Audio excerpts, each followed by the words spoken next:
नमस्कार दोस्तों, जय श्री राम, जय हनुमान। स्वागत है आपका हमारा चैनल वास्तुशिल्पी आशीष में। और मैं शिल्पी आशीष आपका बहुत बहुत स्वागत करता हूं। वास्तु के विषय में नई नई जानकारियां, नए नए विषय हम आपके लिए लेकर आते रहते हैं। और इसी क्रम में हम आपके लिए लेकर आए हैं आज वास्तु के अनुसार मास्टर बेडरूम यानी कि घर के स्वामी का शयन कक्ष किस दिशा में होना चाहिए, जहां पर घर का मालिक एक अच्छी और सुकून भरी नींद का आनंद उठा सके और उस नींद से वह दिन भर एक पॉजिटिव ऊर्जा से आवेशित रहे। अधिकतर वास्तुगाताओं और इससे संबंधित व्यक्तियों का यह मत रहता है कि शयन कक्ष की स्थिति साउथ वेस्ट में होनी चाहिए। अगर और कहीं पर भी हो तो इस संबंध में कोई विचारणीय नहीं बताई गई है। यह तो बात हुई प्रचलन की। और अगर हम बात करें शास्त्रों की, तो शास्त्रों में कहीं पर भी नैऋत्य कोण अर्थात साउथ वेस्ट कॉर्नर में शयन कक्ष की स्थिति का विचार नहीं किया गया है।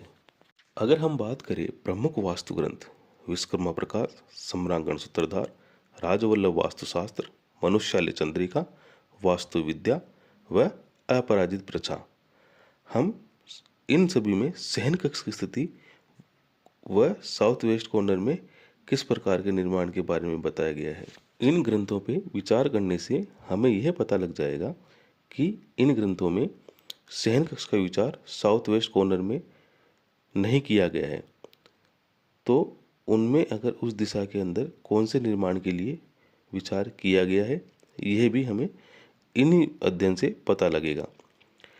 इस तरह से अगर हम इनका अध्ययन करके एक एक ग्रंथ का विचार आपके सामने लाएंगे तो स्थिति और अधिक स्पष्ट होती जाएगी।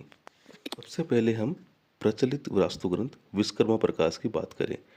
इस ग्रंथ में जैसा कि स्क्रीन पर दिखाई दे रहा है, नैऋत्य कोण यानी कि साउथ वेस्ट कॉर्नर में सूतिका ग्रह का विचार किया गया है। इस ग्रंथ में कहीं पर भी शयन कक्ष की स्थिति पर विचार नहीं किया गया है। आगे के अध्याय में शयन कक्ष की स्थिति पर जरूर विचार किया गया है, जिसमें यह कहा गया है कि शयन हमेशा पूर्व या दक्षिण दिशा में सिर रखकर ही करना चाहिए। शयन कक्ष की स्थिति इस ग्रंथ में स्पष्ट नहीं की गई है। आगे हमारे विचार में लाते हैं अपराजित प्रचा की। इस ग्रंथ में शयन कक्ष की स्थिति को स्पष्ट ज़्यादा नहीं किया गया है। इस ग्रंथ में नैऋत्य कोण यानी कि साउथ वेस्ट कॉर्नर में पत्र, संविदा व आयुधों का संग्रह का स्थान अर्थात बात करें तो स्टोर रूम के रूप में हम इस कॉर्नर का उपयोग कर सकते हैं। इस प्रकार हमने जाना और समझा अपराजित प्रचा में नैऋत्य कोण का उपयोग स्टोर रूम के रूप में बताया गया है। ये तो हुआ अपराजित प्रचा का विचार। आगे हम विचार करते हैं सम्रांगण सूत्रधार का। सम्रांगण सूत्रधार में विशेष रूप से शयन के विषय में कोई विचार नहीं किया गया। इसमें भी केवल जो माता का शयन कक्ष है उस पर विचार लाया गया है।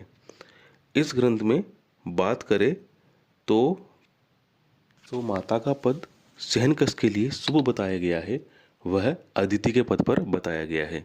अदिति का पद ऑलमोस्ट नॉर्थ ईस्ट की तरफ होता है, यानी कि ईशान कोण की तरफ माता का शयन कक्ष का विचार किया जाना चाहिए। हमने यहाँ पर 3 प्रमुख ग्रंथ विश्वकर्मा प्रकाश, अपराजित प्रचा व सम्रांगण सूत्रधार की बात की है। इन तीनों में कहीं पर भी शयन कक्ष को लेकर विशेष रूप से कोई विचार नहीं लाया गया है। आगे हम बात करेंगे मनुष्यालय चंद्रिका की। इस ग्रंथ के अनुसार शयन कक्ष को ग्रसित अथवा पूर्व दिशा में बनाना चाहिए अर्थात दक्षिण दिशा या पूर्व दिशा में शयन कक्ष की स्थिति को शुभ बताया गया है।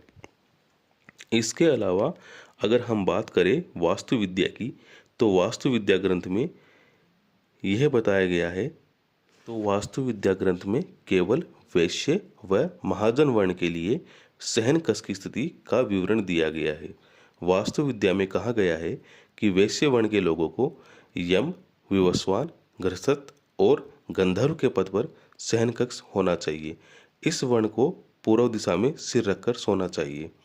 अगर हम बात करें कि यम, विवस्वान, गृहस्थ और गंधर्व के पद की स्थिति दिशा के अनुसार कहाँ पर आती है, तो इन चारों पदों की स्थिति दक्षिण की ओर आती है, अर्थात वैश्य व महाजन वर्ण के लोगों को दक्षिण दिशा में अपना शयन कक्ष बनवाना चाहिए। आगे हम बात करेंगे वास्तु ग्रंथ राजवल्लभ वास्तुशास्त्र की। इस ग्रंथ के अनुसार शयन कक्ष की स्थिति को सभी जगह उचित बताई गई है, अर्थात गृहपति चाहे जहाँ पर भी अपने शयन कक्ष का निर्माण कर सकता है। इसमें किसी भी प्रकार का कोई वास्तु दोष नहीं है। अगर हम इन चारों पांचों ग्रंथों की बात करें तो कुछ ग्रंथों में शयन कक्ष की स्थिति के बारे में कोई विचार नहीं किया गया है। कुछ ग्रंथों को शयन कक्ष की स्थिति के लिए दक्षिण दिशा उचित बताई गई है। कुछ ग्रंथों में शयन कक्ष की स्थिति को पूर्व दिशा में उचित बताया गया है। राजवल्लभ वास्तुशास्त्र के अनुसार शयन कक्ष की स्थिति किसी भी दिशा में होना उचित बताया गया है।